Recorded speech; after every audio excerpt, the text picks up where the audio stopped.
Hello everyone. It's about time I did another video. I guess I've been away for a little while on the YouTube channel, but thank you to everybody who's subscribed, and especially I've got well over 1,000 viewers now on the pros and cons of Florida versus North Carolina and that little debate that's going on that YouTube video.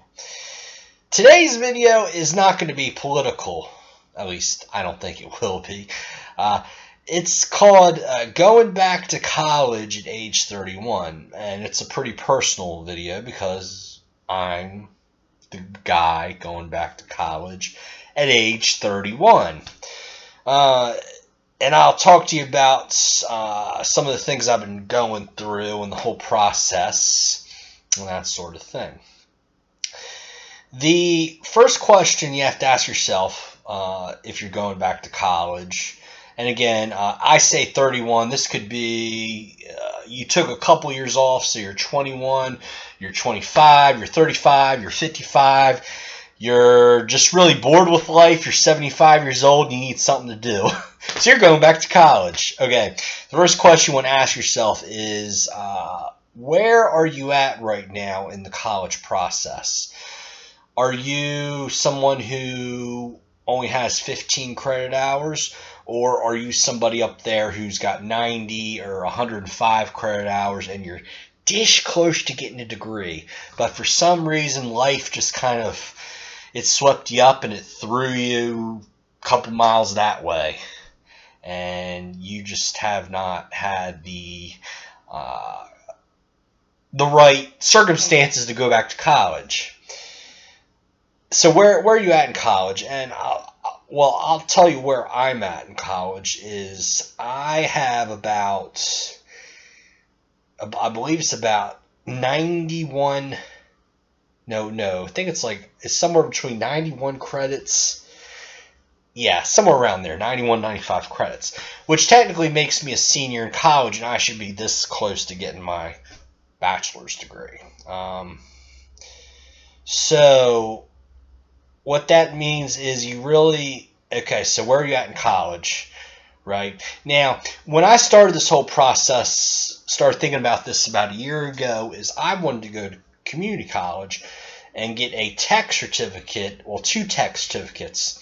Basically, each one takes a semester to accomplish. The first one is Office Technology, which you take Microsoft Word, Microsoft Excel, PowerPoint, basically all the classes that you need to go be a clerical work or be an administrative assistant, those kind of classes. And then another semester worth of classes is for the web design certificate, which means you can go design websites for anybody or work for a tech company. So that was what I wanted to do, okay? What happened was I needed financial aid for school, which another question to ask yourself is, how much money do you have? Can you qualify for financial aid? And how much financial aid do you need? Essentially, in my situation is I am dirt poor. I live with my father, I should say, and I pay him a I'm not going to say the amount of money, but I pay him some amount of money for rent, a little bit. Less than average, let's put it that way. So I am dirt poor. I made, this year I'm probably going to make about 10, maybe 12 grand will be my income. Last year I made like 8,000, I kid you not. So yeah, I'm pretty down there. Down in the lower class income dungeon, as they say. So basically, I need all the financial aid and help I can get. So I go to my local community college. I apply for, fill out the application and everything, and register for classes and everything. Oh, but wait, I got to figure out how to pay for school. So I go to the financial aid office. They say we need your 2015 W-2. I'm like, oh great, where the heck in my house is that? So I got to get that. I got to send that paperwork out there, and then apparently there's an error, so I got to go send it again and do that. So by the time I get to August, right? Because I wanted to apply for this fall 2017. And this was like the 1st of August when I got everything in, right? Classes begin usually around the 20th, 23rd of August, somewhere around there at my local community college. So I got everything in, right? And basically the preliminary financial aid report I got back from the federal government said that I would qualify for about $4,000 in Pell Grants for the year, which my tuition for one semester was about $1,700. So I'm thinking with that, and by the time we look at books and everything, the government should either pay for everything, or if they don't pay for everything, I can get a federal subsidized loan, or I can just pay the few $100s for books out of pocket. So anyway, the financial aid application was processed by the government, but then, of course, the community college or whatever school you apply to, they actually had the final say as to what financial aid you're getting. So it's very important to understand, because the government can tell you one thing, but the community college, they have some federal regulations they have to follow, but at the end of the day, it's their call on what financial aid you get, not necessarily the government's. So what happened was, I go online. This is probably now August 10th, 15th. Classes beginning in about a couple weeks. So you're a little nervous right now. I was like, is my financial aid okay? I don't know. So I look at on this community college. You go in, and it's got your account. You go on the website, you go into the student account or whatever. Anyway, on there it said that I did not qualify for financial aid because of a nasty little rule called Standards of Academic Progress. Okay. Now, this rule was put in by the federal government. Essentially what it is it's is to keep schools accountable for what their students are doing. In other words, I can't go and pursue a degree in nursing, okay, and flunk out after 1 year, okay, while I'm getting a Pell Grant, and then go right back in and try and get a degree in electrical engineering, flunk out again with Pell Grant money, okay, and then go get another degree in mathematics. So essentially it's trying to prevent fraud and lazy people in the system, okay? I'm okay with that part of the SAP rule.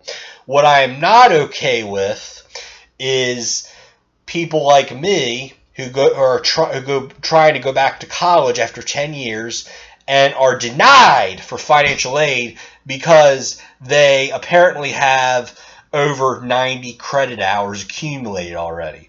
See, the thing about this, in summary, it's called the 150% rule. In other words, it says that no matter how many credit hours you have, this includes your remedial classes that you maybe have to take, because our public school system is a mess. We're too busy teaching kids how to read Wuthering Heights and teaching kids about Spanish and socialism, when we ought to be teaching kids how to read and write so they don't got to take remedial classes when they go to college, okay? And waste money. Jeez.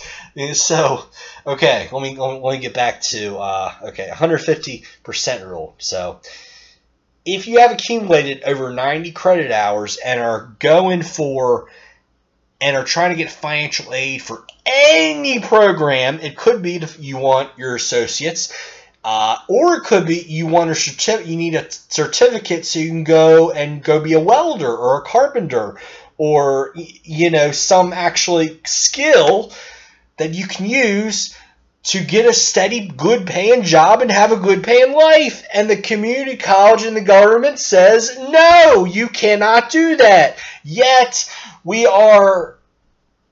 the state government is giving in-state tuition to illegal immigrants. It's ridiculous. and it needs to be repealed. Okay, so essentially, no, I could not go to community college and get 2 tech certificates, which would have led me to get a better job, right out of after taking a year's worth of classes. Okay, and guess what? Why do we have a skills gap in this country? In other words, why do we have so many employers that say we have jobs available, we need workers? But guess what? They can't get workers because community colleges and the federal government are blocking them, okay? Are blocking people who want to go back to community college and get these certificates or degrees.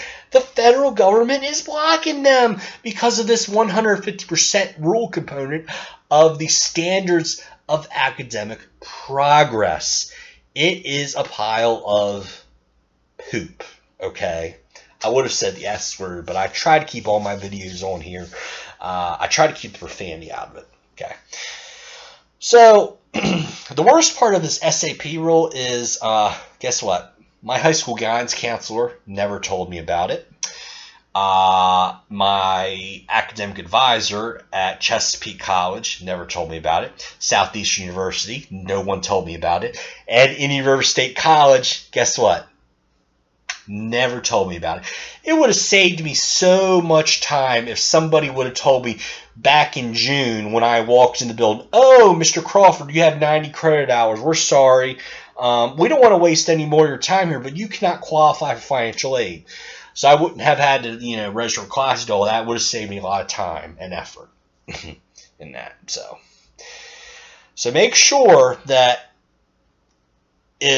if you're watching this video and you have kids who are getting ready to go off to college, make sure they know about SAP rule. Now, SAP rule at the 4-year college university level means that if you have over 180 credits, you do not qualify for financial aid at that school, okay? And community college is 90 credits. And no, there's no time limit. I mean, I've been out of school for 10 years, and they said, oh, no, you have 90 plus credit hours. No financial aid for you. I mean, you could be out of school for 20, 30, 40 years. It's, no. You have too many credit hours to qualify for financial aid at your local community college. It's a mess. Okay, so, and guess what? This SAP rule, it's probably why colleges, any public or private college, always tell you it's okay to change your major, because guess what? At the end of the day, they want you to go through that 150% rule so that you can pay them cash money for college instead of having the federal government pick up your tab to go to college. Another thing I'll say is transfer. Being a transfer student is, well, actually, okay, so my conclusion on going back to college at age 31 is this. I'm nowhere close to being done with this video, but I'm just going to tell you right now, a little summary, is that 4-year colleges are probably better than community colleges if you're above that 90 credit hour threshold and you still need financial aid. Now, so at this point, it's August, yeah, it's classes getting ready to start like the next day, and I'm like, I have no money to pay for college, so I can't go, so basically they automatically drop you, kind of thing if you're not in class the first day, I think is what it is. So, but the Lord works in mysterious ways. Yes, he does. Not to get all super religious on some of you, but I'm a Christian, okay? Deal with it. Lord works in mysterious ways. I'm at work. I'm at Walmart. In the back by the time clock, there's a poster that says, you can earn your GED. I'm like, okay, I did that 13 and a half years ago now. Oh, no. But then you look under there, it says, Walmart can help you get a bachelor's degree. Ding, ding, ding, ding, ding, ding, ding, ding. For a school called American Public University. And Walmart will pay 15% of your tuition as long as you stay employed with Walmart over the time you're at American Public University. Now, I will say four-year colleges are probably better for working adults if you're in your 30s like I am. Also, online-only colleges are probably a good thing too, because a lot of you my age now, yeah, you're married, you have kids, you know, you have a lot of responsibility. The last thing you want to do is drive an hour round trip, look for parking, full with traffic and all the knuckle dodo birds who can't use a turn signal out on the roads. Okay, so online-only colleges are really a good thing for you. And this school that I'm want to talk to you about now is one that I am now enrolled at. Yay! It's called American Public University. APU for short. You go to apus.edu to look at this, okay? So basically, the tuition is going to run you, if you have served in the military, or you are currently serving in the military also, or if you work for Walmart, Sam's Club, Walmart Neighborhood Market, 15% of your tuition is paid for. No questions asked, and no, they do not ding you on your federal financial aid for that either. That's a special little gift that the university gives its students. Pretty cool, right? Okay, another thing too is that this is a online-only college, and yes, it is online-only because guess what? You do not have to pay for books. Yeah, I know. That's like a lot of you are dancing the streets or town. You mean, yeah, because all your books are online. You have ebooks that you get in your classes online that you use. And there's probably maybe 10% of the classes where you have to have a hardcover textbook. But guess what? That's free too. The university mails it right to you like a week before you start that class. Okay? Tuition, the big T. Tuition is going to run you right around, I believe, $270, $280 a credit hour, something like that. And again, that's higher than a lot of community colleges, but it's a lot cheaper than even going in-state to a four-year school, I think. Here in Florida, Florida is one of the lower cost for a public university. You're looking right around $200 to $225 a credit hour. But if you go to like North Carolina, I think theirs is like $400 to $500 a credit hour. So yeah, would you rather pay $400 or $280 a credit hour? Yeah, you probably wouldn't do the $280 a credit hour. Oh, plus your books are free. So $400 a credit hour could mean, okay, that's $1,200 for a 3-credit class, but oh yeah, I got to spend another $200 on a textbook. So would you rather pay $1,400 for a class, or would you rather pay $820 for a class? I think my math is about right. Okay, American Public University. Oh, okay, and guess what? Oh, here's the best part. If you missed out on registering for fall, because you know a lot of the 4 universities they have classes 2 times a year. You have to be registered by August or July for the fall classes, or you have to be registered by December or January for spring classes, or else you miss the boat and you got to wait a few more months to register for classes. APU is not like that. Classes begin, guess what? Every single month. Yes, that's right. Every single month on the first Monday of that month. Okay? Yes, I mean, they have classes that go right through Thanksgiving break, right through Christmas break, right through Easter, right through insert your favorite holiday here break. Okay? Year-round classes. Okay? And these classes generally are 8 weeks. So that means that if you're used to taking 12 credit hours in a typical college semester is usually 16 weeks, and you take, what, 4 to 6 classes, you're going to probably only want to take 2 to 3 because the course load is a little bit, your workload is a little bit higher because things are condensed from 16 to 8. Okay. However, there are a few classes that are still in the 16-week model, like I think a couple math classes are statistics and maybe college algebra, a few others. So if you're not really good with math, you probably want to go the 16-week option. But remember, most classes are 8 weeks except for the math classes. Let's see, anything else I want to add?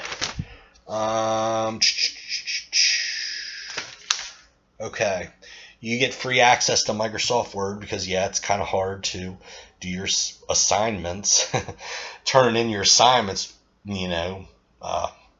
without Microsoft Word and putting in your attachments and that sort of thing, right? Let's see, what else was I going to say? Oh, geez. Oh, yeah, transfer credits, okay? Depending on where you went to school, this could be a really good thing or a really bad thing. With me, I was hoping to have only about 42 credits to go to get my degree. But the APU, they go through what's called a transcript credit evaluation. And they came back and said that I need 64 credits. A lot of it was basically the class. Okay, here's some classes that didn't transfer. One was Southeastern University has a class called Principles of Management. Okay. APU has a class called Essentials of Supervision. They're both very, the title and everything would tell you that they're very close together in nature. But if you look at the syllabus for APU and the syllabus for Southeastern University, they're very different classes. And the Southeastern class, you did not have to do a special project, but APU you do. So that's why APU said no, you can't have that class for your business degree, because that's what I'm doing, business administration, I should say. The other one, too, is if you have taken any math or computer classes and they're more than 10 years old, they're not going to transfer to APU.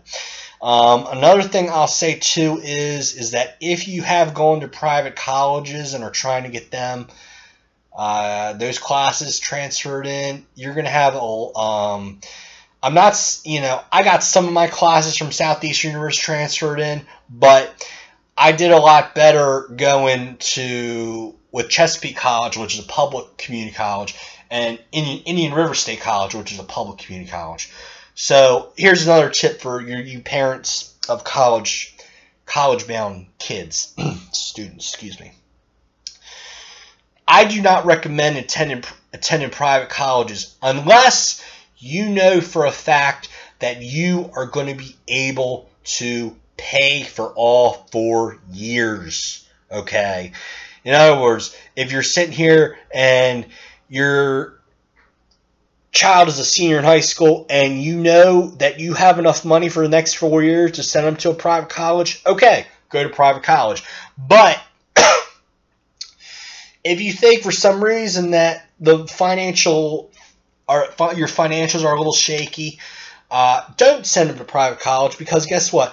They're going to end up spending more money in the long run, because private colleges, a lot of the classes you take there do not transfer well to public colleges. Unfortunately, that is the truth. Not so much for your gen eds, but if you're like me and you went, I went all over the place when I was in college, the first time, I should say, when I was 18, 19 years old. Started off business administration. I wanted to go into communications, but the community college did not have that program, so I had to do business administration because I wanted to double major in accounting and communications.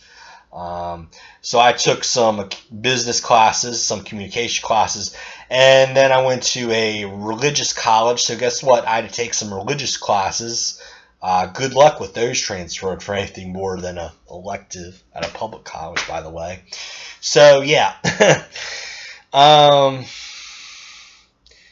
So private colleges are messy when it comes to transferring your credits from private to public. So anyway, classes begin every month. Right now I'm taking 2 classes. You're going to have to take an intro to online learning class, which is basically what you're doing is you're learning about researching stuff you probably should have known way back in 6th grade, but it's a good refresher course for anybody. Researching different things on the internet, how to cite your sources, doing a research paper. Oh yeah, you have to do a PowerPoint at the end of the semester on a career field you're interested in. This is a fairly easy class, and you have to do a forum post, like a 250-word essay on a discussion board every week. That is for all the classes you take at APU, because what they want is they want that discussion component in a forum, like in a chat room kind of thing, basically, in place of you actually going to a lecture hall and listening to a professor and having a discussion with them. That's what the discussion board online is, to serve that purpose. Another thing I'll say is that, yes, you do have tests and quizzes in your classes at APU. However, they are open book, open notes. The thing I do not recommend doing, and any teacher will tell you at an online college, is do not tell yourself, oh, this is an open book class. That means I can just log in, take the test, right, and look up the answers as I go, instead of actually reading the chapter and taking notes on it beforehand. Now, don't do it like that, folks, okay? That is not the way to do it. Okay? And the thing is, a lot of other colleges will say they have online classes, but guess what? They still want you to buy the textbook, hardcover textbook, and you actually have to go to the college to take your exams, okay? So keep that in mind too. If a college, if they're online only, they're online only, like APU, University of Phoenix, Independence University, Kaiser. Well, I don't know about Kaiser. That's kind of a hybrid. But yeah, there's a lot of online only schools that are online only. There's also any River State College has online classes, but guess what? You gotta buy a textbook, and make sure that you're not on vacation somewhere when you have to go take an exam, okay? Make sure that you have those dates available, okay? Now, with APU, guess what? A lot of the professor they usually go week to week, okay? Each week you gotta do a forum post, usually have some sort of homework assignment. I'm also taking Intro to Human Ecology. It's a 4-credit class. Yes, there's a lot of homework. I have to do a forum post, read a chapter, have to do a lab, which the lab is basically, you're doing research. Like the first week was you have to go and find an animal somewhere and research it for 15 minutes and then draw a food web. This week is a lot easier, thankfully. It's basically you go to a population research website, and what is the population of Moscow? Those kind of questions. It's also a little bit of math in there, but not too bad. So yeah, you have a lab. This week I have a quiz that I have to do. Okay, the quizzes, the nice thing about those is they're open Monday 6 a.m. all the way until 11:55 the following Sunday. And that's for any of your assignments during the week. And also, a lot of the professors, they'll even open, they'll even open a lab or a homework assignment that's not due for 3 weeks. They'll open it way ahead of time. So if you want to get ahead, you can. Or if you need to get ahead because you're going out of town that week or something, you can do that too. The professors really are pretty flexible, and they really do care, and I think they really understand that a lot of a lot of students at APU, the average age is 31, so these are working adults, these are people with kids, family, jobs, and that sort of thing. I'm trying to think what else I was going to say.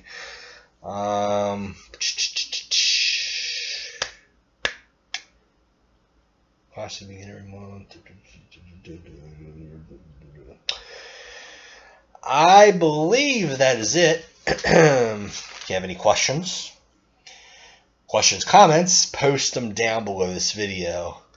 I am the Conservative Pelican. Thanks for watching. Fly away!